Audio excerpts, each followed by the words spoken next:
एक दिन ऐसा हुआ कि मेरे पति ऑफिस से घर आए तो वे अपने एक दोस्त को भी साथ लाए थे।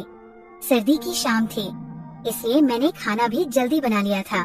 मेरे पति जिस दोस्त को लाए थे उसे मैं पहले से जानती थी। उसका नाम राकेश था। मेरे पति और उनका दोस्त राकेश हॉल में सोफे पर बैठ गए। फिर मैंने दोनों के लिए चाय बनाई और चाय देने गई।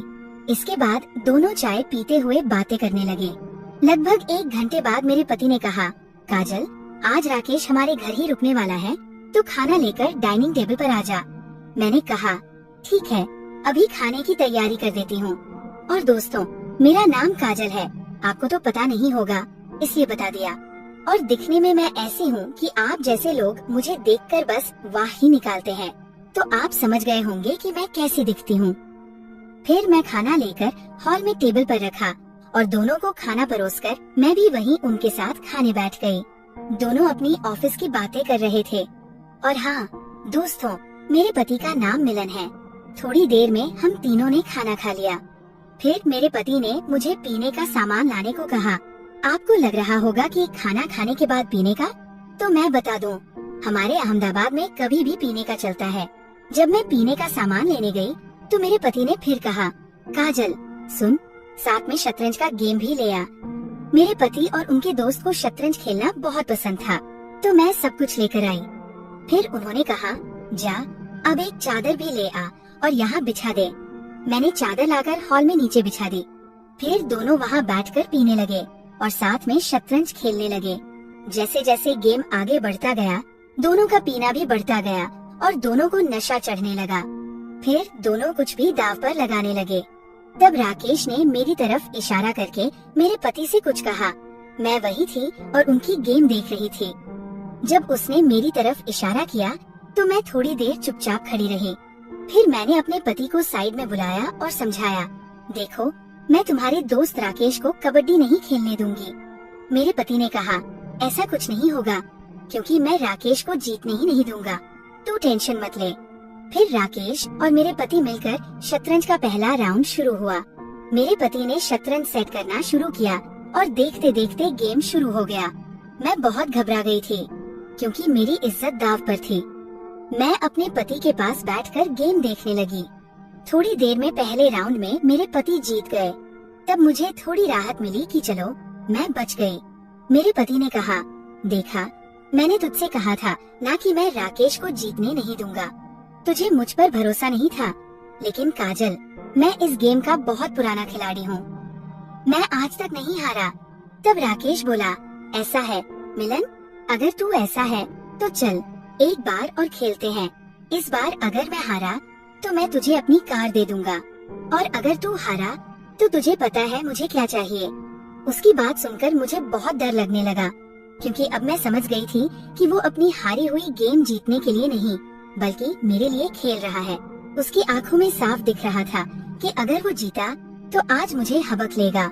वो धीरे धीरे मेरी तरफ देखकर स्माइल भी दे रहा था, लेकिन मेरे पति को ये कुछ दिख नहीं रहा था। उन्हें तो बस राकेश की कार सपने में दिख रही थी कि जल्दी से मैं राकेश की कार जीत लूं। मेरे पति ने राकेश से कहा, राकेश चल, मुझे ये डील मंजूर है। मैंने बहुत कोशिश की अपने पति को रोकने की, लेकिन मिलन ने मेरी एक न सुनी और दोनों ने गेम शुरू कर दिया। मैंने दोनों के लिए तीसरा ग्लास पीने का बनाकर दे दिया। वो पीते हुए खेलने लगे। इस बार मुझे और ज्यादा डर लग रहा था, क्योंकि अगर इस बार मेरे पति हार गए तो मुझे राकेश के साथ कबड्डी खेलना पड़ता। दोनों खेलते खेलते 20 मिनट हो गए। तभी अचानक राकेश खुश होने लगा, क्योंकि उसने शतरंज में ऐसी चाल चली थी कि अब मिलन का जीतना मुश्किल था। और आखिर में वही हुआ।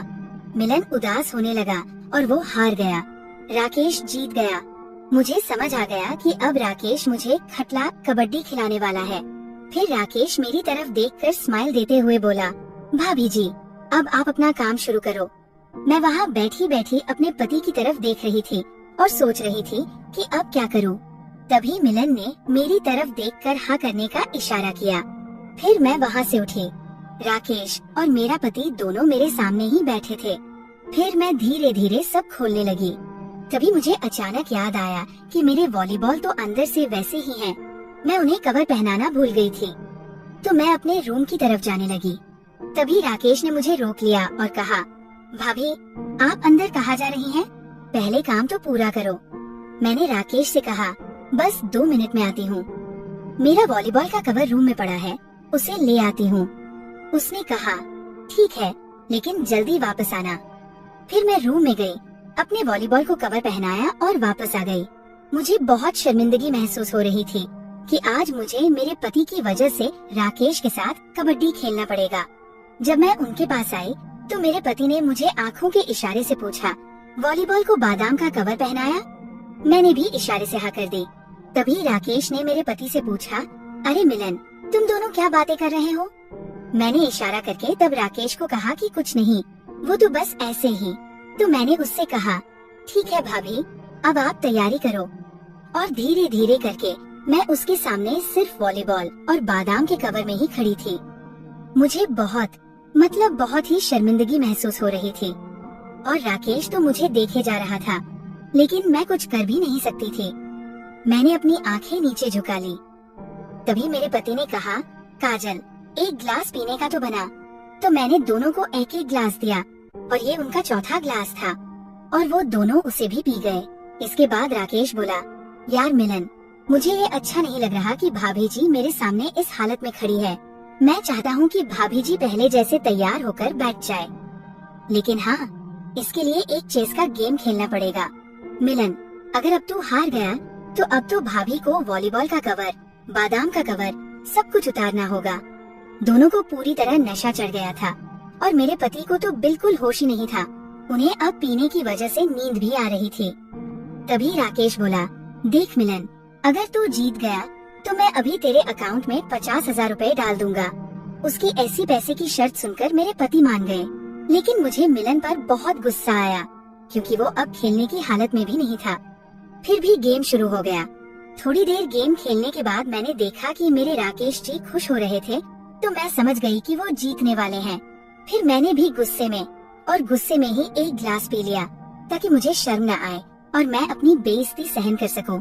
फिर 15 से 20 मिनट बाद उनकी चेस की गेम खत्म हुई और इस बार भी राकेश जीत गया। उसने कहा, भाभी, मैं जीत गया हूँ। तब मेरे तो होश उड़ गए। राकेश मेरे सामने हंसने लगा और कहने लगा, चलो भाभी, अब तो कबड्डी खेलनी ही पड़ेगी। मैंने धीरे धीरे वॉलीबॉल और बादाम को खोलना शुरू किया और अब मैं एक अनजान व्यक्ति के सामने वैसे ही खड़ी थी, और वो भी मेरे पति की वजह से। राकेश जी ने मेरे बादाम की तरफ इशारा किया और पूछा, भाभी, ये क्या कहलाता है? तो मैं तो पूरी तरह शर्मा गई। दोस्तों, मेरी शादी को अभी सिर्फ 4 महीने ही हुए थे, इसलिए मेरे हाथों में मेहंदी भी थी। उस दिन मैं मेकअप करके तैयार भी हुई थी और मिलन तो वहीं सो गया था। तो राकेश मुझे कहने लगा, मिलन तो यहाँ आराम से सो रहा है, हम तो रूम में चले जाए और वहाँ आराम से कबड्डी खेल लें। मुझे तो डर लगने लगा। राकेश जी के हाव भाव देखकर मैं समझ गई थी कि हाँ, अब वो मुझे खटिया कबड्डी जरूर खिलाएंगे। और मिनल तो गहरी नींद में था। फिर राकेश मेरे पास आया और बोला, तो भाभी, चले रूम में? फिर उसने मेरा हाथ पकड़ा और मुझे रूम में ले जाने लगा। जैसे ही हम मेरे रूम में पहुँचे, मैंने देखा कि उसका गाजर तो पहले से ही तंबू बन गया था और अंदर समा भी नहीं रहा था। तभी राकेश जी ने दरवाजा बंद कर दिया। अब रात के लगभग 12 बजने वाले थे और अब वो कबड्डी खेलने ही वाला था। लेकिन पता नहीं अचानक उसे क्या हुआ। वो बोला, भाभी, आप आराम से सो जाइए, मुझे आज नहीं खेलना, मैं अब अपने घर जा रहा हूँ। इतना कहकर वो रूम से बाहर जाने लगा। तभी मुझे भी नशा चढ़ गया था क्योंकि मैंने पिया था। तो मैंने उसे रोक लिया और पूछा, क्या हुआ, आपको क्यों नहीं खेलना? तो राकेश बोला, भाभी, मैं आपके साथ कबड्डी नहीं खेल सकता, ये सब गलत है।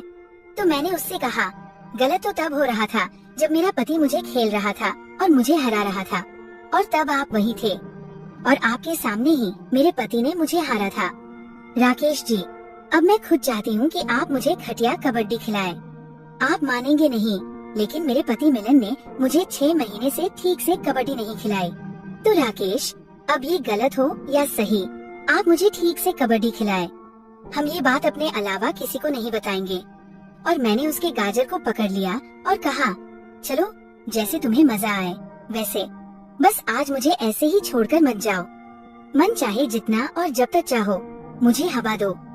फिर क्या दोस्तों, पूरी रात सुबह तक अलग अलग कबड्डी के दाव किए और इसने मुझे ले लिया और मेरे पति तो बाहर ही सो रहे थे।